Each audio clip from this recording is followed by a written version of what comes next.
Singapore, a tiny dot on the map, with no oil, no farmland, and no natural resources. Yet today, it's one of the richest and most advanced countries in the world. How did this happen? In this video, we're diving deep into the transformation of Singapore, from a struggling island nation to a global economic powerhouse. And more importantly, how it all happened in just a few decades. Number 1, a rocky start.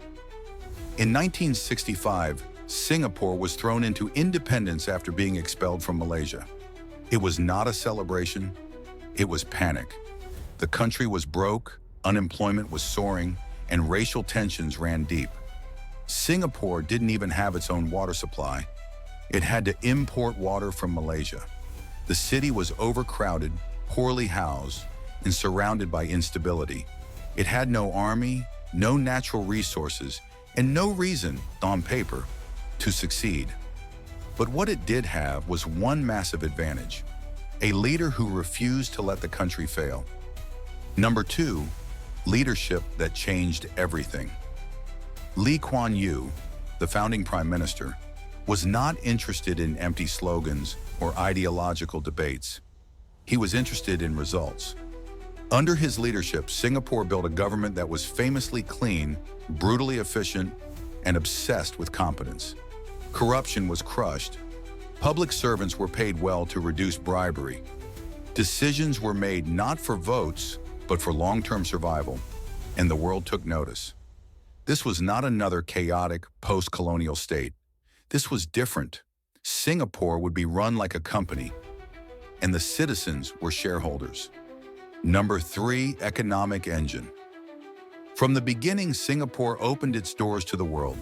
It positioned itself as a place where global companies could do business efficiently, safely, and profitably.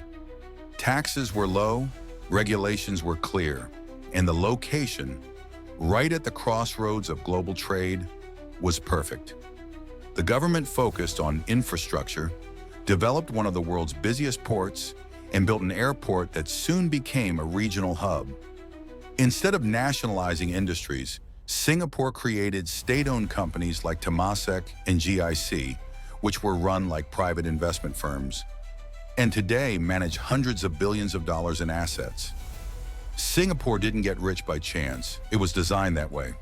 Number 4, urban planning and infrastructure. Unlike many rapidly growing cities, Singapore didn't let development spiral out of control. Every inch of land was carefully planned. Public housing became a national priority. And today, over 80% of Singaporeans live in high-quality, affordable apartments built by the government. Public transport is efficient, fast, and clean, with one of the world's best metro systems. Singapore didn't wait for problems to arise. It planned for decades ahead. Even today, you can find development plans reaching as far as 2040, because here, the future is never left to chance. Number 5, investing in people.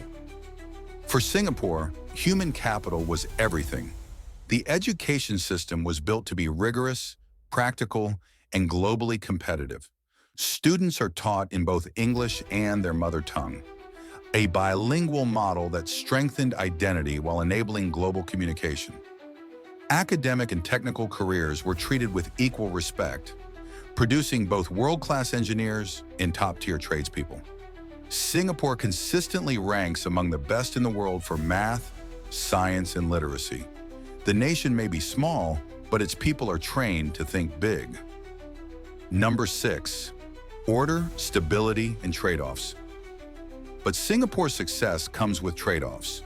The laws are strict, very strict. Littering, vandalism, even certain forms of speech are tightly controlled. Political opposition is limited, and the media operates under close oversight. But in exchange, the streets are clean, crime is almost non-existent, and the public institutions are deeply trusted.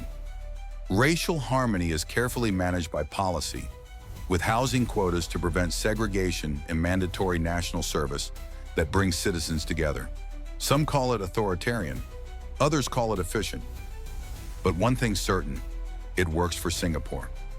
Number 7, the role of sovereign wealth funds. One of Singapore's smartest financial moves was creating sovereign wealth funds. Long before it was trendy, Temasek Holdings and the Government of Singapore Investment Corporation, or GIC, manage hundreds of billions of dollars on behalf of the nation. Instead of just saving money, Singapore invested globally in tech companies, banks, infrastructure, and real estate. These funds generate long-term returns that support healthcare, education, and public services without heavy taxation. It's like having a national retirement plan, but on a trillion-dollar scale. Number 8, innovation and future readiness. Singapore isn't just resting on its success, it's actively reinventing itself. The government is pushing to become a smart nation, integrating AI, robotics, and data into every aspect of city life. Meanwhile, it's becoming a hub for fintech, biotech, and green energy. With limited land and aging demographics, Singapore knows its future depends on innovation, and it's betting big, not on natural resources, but on being the smartest, fastest, and most adaptable nation on the planet. In just one generation, Singapore went from a struggling island with no clean water to one of the most prosperous, safest, and best-run countries in the world. It wasn't luck. It was leadership, planning, and relentless execution. Singapore proves that size doesn't matter. Strategy does. But the question remains, is this model repeatable, or is Singapore a one-of-a-kind success story? Let us know your thoughts in the comments below. And if you found this breakdown insightful, hit that like button, subscribe for more global deep dives, and share it with someone who still thinks Singapore is just a tiny island.